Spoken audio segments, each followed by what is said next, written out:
Here more tender. Much more tender. Here? No.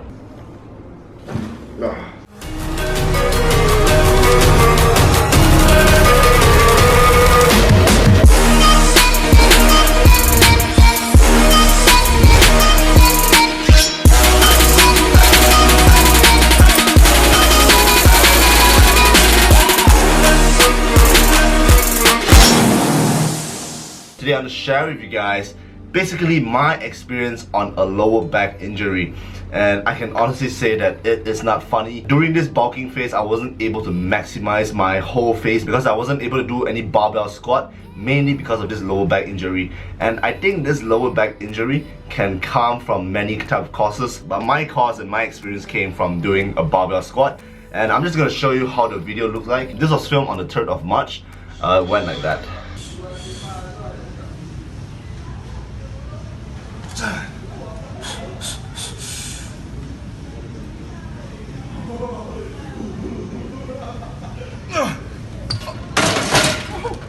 What happened was that I thought that I could do it without a belt, because normally when I squat pretty heavy, I would use like a belt to really hold on to my core. But this time I thought I felt pretty good, and during the second rep, basically when I went down and came back up, I could feel like my core wasn't strong enough. And by the time I got back up, then next thing you know, I was feeling like, oh man, like that felt really sore. And so on the next day, I felt like my lower back was really sore. So what I thought was that my muscle, you know, the muscle that's protecting the spine is sore, you know, it's facing a dome effect. But little did I know, this soreness actually lasted for almost 2 weeks. So it went by for 1 week, it was still sore, and then went by 2 weeks, it was still sore.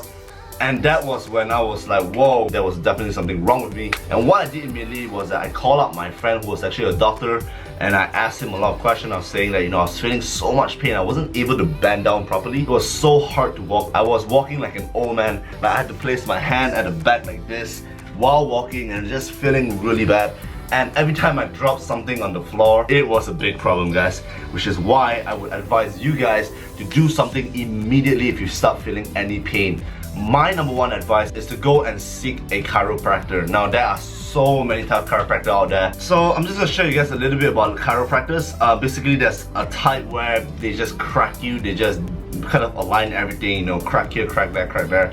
It seems pretty cool at first, but apparently if there isn't any problem with your bone, there's kind of no need for any setting. And there's another type which is called a Gonstead Chiropractor. It's basically where they scan your x-ray and then they kind of identify the problem, where it is, and they just fix that specific spot. Based on my personal experience, I would say that the Gonstead Chiropractor is one of the best ways to really solve the problem. So I'm gonna roll a clip right here showing my final checkup with my friend who actually helped adjusted my back for the past 2 months and has gotten my back to its original pace. I'm so thankful for him. So check it out. We know how you feel. This is what I want to fix today. Let's go. Hey Daniel. Yo, how are you? Good. I've been expecting you. Yes, you are. Yeah. Alright. So, how are you feeling today? So far so good. Okay.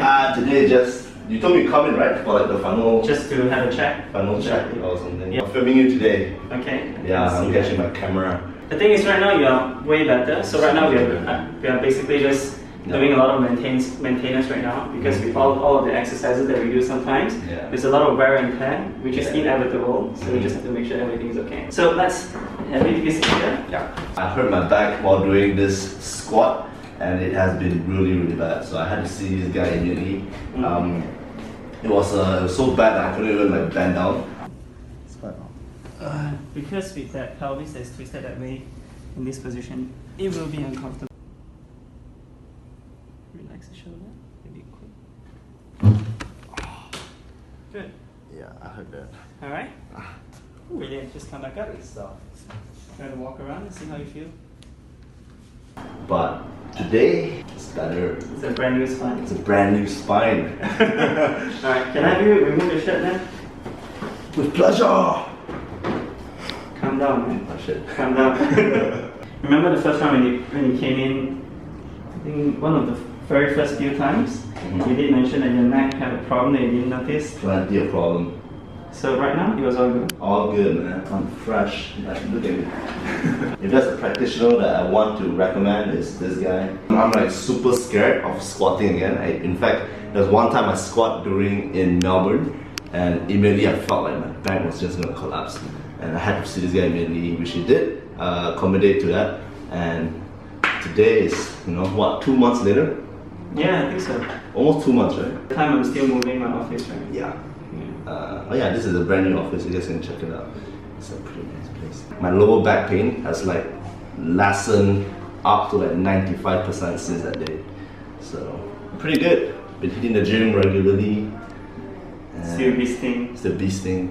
Just not doing any deadlift and squat so that my back can really just recover first. And then yeah, that's what you recommended, right? Yeah, and also get your middle back fixed. Just trying to get that.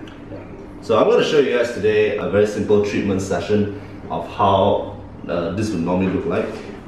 Then you got my x-ray right there, you guys can see. Yeah. And I'm just gonna... Yeah.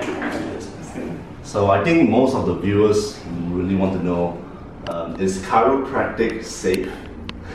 It's actually, if you look it up online, chiropractic is one of the safest portal for healthcare. If I go bottom, is it more tender? No, the top is more tender. Here more tender. Much more tender. Here? No.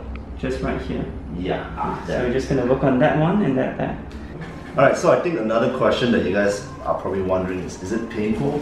Not at all. In fact, it feels really good. Like, you feel like you're relieved from the pain. Yeah. Yeah. Okay, I want you to look at that side. Okay, I'm sorry. It's alright. Relax the shoulder. Pressure is there. Okay, drop down the stomach bone. Relax your shoulder. Pressure is down. Alright, completely sit here. Maybe we should check this first. Slouch. Up forward. Down. Alright, so basically we've done fixing it. Now I'm just going to explain what happened to Alex previously. So the first time when you first came in, you injured your lower back. That was because of squatting, right? Squatting. So a lot of times when people they don't do enough of warm-ups or they squat too heavy generally, what happens is even though you can feel like the muscle is strong enough to take it, but the muscle when it's fatigued or they're not in the right, they're not functioning at the optimum level. So what happens is that the joint can start to take over the load. And our joint is often very weak, right? So what happens is when he sprained it, it's actually pretty bad. I actually told him that the pain got worse. Yeah. Like after, in fact, I thought it was just like a muscle pain, but after that it just became worse and worse. And worse, right? It was actually sore for like 1, 2, 3 weeks. Right. And I was like, yo, I need to get this checked. A lot of times people then relate that to the muscle pain, but it's actually not muscle pain. It's actually not muscle pain. Not muscle pain, definitely. Because the nerve controls the muscle, so you feel like it's actually muscle soreness. Sometimes you feel like it's a tightness that pulls down the leg. You feel that too, right? Yeah. Then you think that, oh, it's actually, I pull my hamstring, but it's actually the nerve that's causing that issue. So then what we did is we moved the bone and from it's recovering. I mean, there is 1 or 2 times that it relapsed because of some activities you did, right? The skiing and another squat that you did. Yeah. Okay, that's awesome. I got one last question for you, doctor. Sure. So how long does it normally take to recover? Like for my case, it took about a month-ish. Generally speaking, it takes 1 to 2 months. If the joint is really at the optimal position, it will heal at that rate. But if you don't take care of it well, the problem can last for years. I mean, I'm pretty sure you have a lot of athlete friends. You ask them how long have the joint been there for. It will subside, but they'll still feel that something is there and it can stay for years. And eventually it start to deteriorate even after years. So it's important for you to get it fixed immediately and rest really. Take care of it, give it time to rest for 1 to 2 months. From it should go away. There you guys have it, man. Yeah. Got my board here. Let's do a gym video soon, man. Gym video? Yeah. You really did your one shit. this, yeah. Yeah. Okay. So that's it. I'm gonna end up. Yeah. Ciao. Ciao. And catch you in the gym session. Yeah. Catch you soon, man. Ciao. I would say this, guys, like fitness is an overall health thing. I was very reckless with my training. I don't advise you guys to train as reckless as I did. Always train smart, always use a belt. If you don't get any part of your body fixed immediately, it's gonna be really bad for the long term. I don't advise that at all. It's really not worth it. Fitness is something that you should take care of yourself. And so I learned that in this journey. I learned that in this past 2 months. to be really careful when I am exercising. Check out Dr. Daniel's Instagram and of course his YouTube channel. I hope you guys enjoyed this video. If you guys did, please give it a big thumbs up as well as subscribe to this channel. Thank you so much for the support and I'll see you guys in the next video. Peace out.